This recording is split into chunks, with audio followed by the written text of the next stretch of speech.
வணக்கம். சென்னை ஃப்ளேவரில் broccoli almond soup பண்ணலாமா? இந்த soup weight loss, gut health, kids ஹெல்த்துக்கு, விமென்ஸ் ஹெல்த்துக்கெலாம் ரொம்ப நல்லது. இதை ஒரு மீலாவோ டின்னராகவோ பிரேக்ஃபாஸ்ட்டாவோ சாப்பிட்லாம்.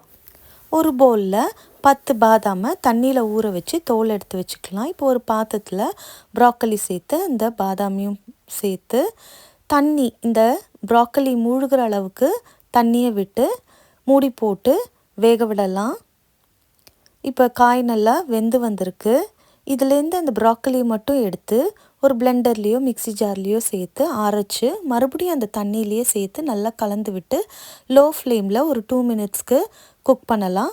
இப்போ இன்னொரு பேனில் கொஞ்சமாக ஆலிவ் ஆயில் சேர்த்து 5 பல்லு பூண்டை நல்லா கிரேட் பண்ணி இதோடு சேர்த்து வதக்கி விடணும்.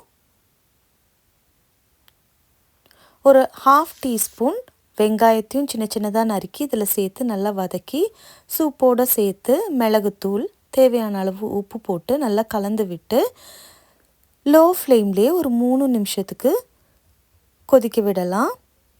ப்ராக்கலி ஆல்மண்ட் சூப் ரெடி ஆயிடுச்சு. தேவைப்பட்டால் சில்லி ஃப்ளேக்ஸை இதில் சேர்த்து சர்வ் பண்ணலாம்.